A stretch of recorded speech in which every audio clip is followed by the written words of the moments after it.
Welcome student. मैं प्रधान सिंह मीणा, सहायक आचार्य, government college Gangapur city, BSc second year mathematics की क्लास में आप सभी का स्वागत करता हूं। पार्शियल डिफरेंशियल इक्वेशन के बारे में हम पढ़ रहे थे। लास्ट लेक्चर में हमने पार्शियल डिफरेंशियल इक्वेशन का फॉर्मूलेशन कैसे करते हैं उसके कुछ एग्जाम्पल्स के बारे में डिस्कस किया था। आज हम कुछ और एक दो एग्जाम्पल्स के बारे में डिस्कस करेंगे। तो देखते हैं और examples. Example 1, form a partial differential equation from z equal to y square plus 2f 1/x plus log y by elimination of arbitrary function. ठीक है, तो सबसे पहले हमें जो गिवन है उसको लिख लेंगे। तो गिवन में आपका है z equal to y square plus 2f into 1/x plus log y, इसको नंबर 1 बोल दिया। तो जैसे हम करते आ रहे हैं वैसे ही यहाँ पर देखो differentiating partially 1 with respect to x और y, यानी कि जो इक्वेशन 1 है उसको x और y के रेस्पेक्ट में डिफरेंशिएट करेंगे पार्शियली। तो जब इसको x के रेस्पेक्ट में करेंगे तो आपको बनेगा del z upon del x. अब y का 0 हो जाएगा क्योंकि कांस्टेंट की तरह ट्रीट करेंगे।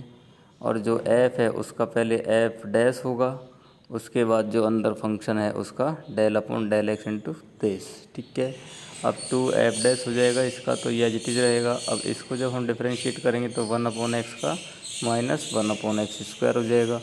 इसको थोड़ा सा हमने सिंप्लीफाई किया तो ये बन गया।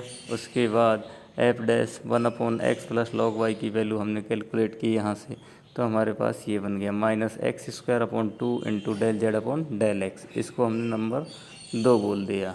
ठीक है, अब देखो यहाँ से अगेन इसको डिफरेंशिएट करेंगे y के रेस्पेक्ट में, तो del z upon del y square का हो जाएगा 2y 2f dash into 1/x log y और del upon del y into 1/x plus log y. जो अंदर है उस फंक्शन को भी डिफरेंशिएट करेंगे y के रेस्पेक्ट में।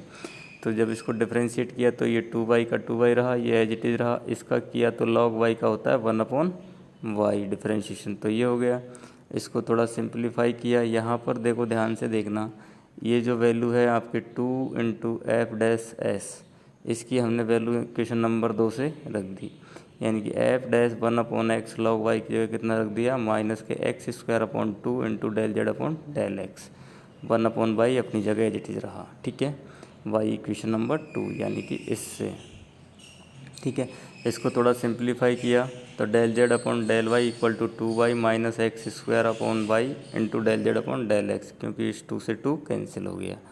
तो ये हो गया। आपने देखो यहाँ से इस y को पूरी इक्वेशन से मल्टीप्लाई कर दिया, y से इक्वेशन को पूरी को मल्टीप्लाई किया तो ये बन गया, और इसको सिंप्लीफाई किया तो ये बन गया। ठीक है, यही आपकी क्या है, रिक्वायर्ड पार्शियल डिफरेंशियल इक्वेशन है। अब यहाँ पर ध्यान से देखना, देखो ये जो आपको इक्वेशन गिवन थी इसमें आर्बिट्ररी फंक्शन कितने हैं, एक ही है, ओनली f। ठीक है, एक ही फंक्शन है आर्बिट्ररी। और अब ये जो आंसर आया है हमारे पास, इसका ऑर्डर देखो, पार्शियल डिफरेंशियल इक्वेशन का ऑर्डर कितना है, 1। देखो p क्या होता है आपके, del z upon del x. ठीक है, और q आपके कितना होता है, del z upon del y. तो इसका ऑर्डर कितना है, 1। ठीक है, तो यहाँ से कंक्लूजन रिजल्ट निकलता है कि आपके जो पार्शियल डिफरेंशियल इक्वेशन फॉर्म हुई है उसका ऑर्डर 1 है। मतलब आपके जो गिवन इक्वेशन होती है उसमें आर्बिट्ररी फंक्शन जितने होंगे उतना ही आपके पार्शियल डिफरेंशियल इक्वेशन का ऑर्डर होगा। ठीक है, तो कुछ रिमार्क्स हैं इस बेस पे देखते हैं।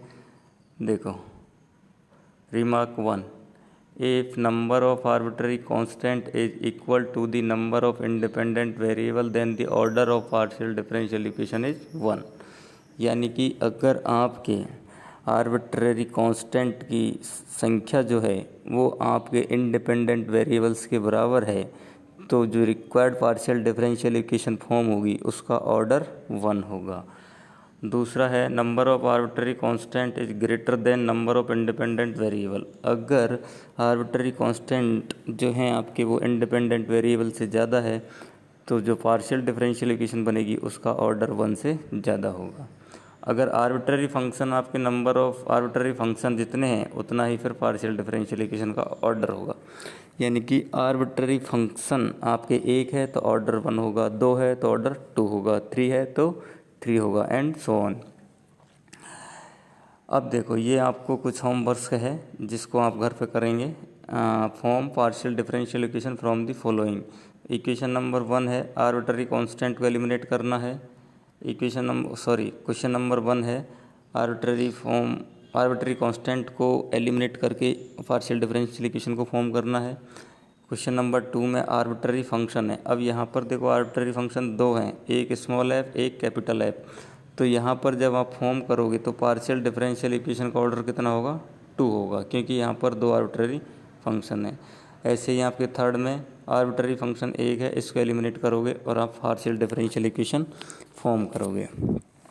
तो ये आपके आज का लेक्चर था जिसमें आपने पार्शियल डिफरेंशियल इक्वेशन को एक फॉर्म किया था by elimination of arbitrary function, और कुछ रिजल्ट्स आपने देखे कि कब आपके पार्शियल डिफरेंशियल इक्वेशन का ऑर्डर किसके बराबर होगा। नंबर ऑफ आर्बिट्ररी कांस्टेंट जब बराबर होंगे तो पार्शियल डिफरेंशियल इक्वेशन जो फॉर्म होगी उसका ऑर्डर कितना होगा, नंबर ऑफ आर्बिट्ररी फंक्शन कितने होंगे, तब आपके फॉर्म जो पार्शियल डिफरेंशियल इक्वेशन होगी उसका ऑर्डर कितना होगा। इन सब के बारे में हमने आज पढ़ा।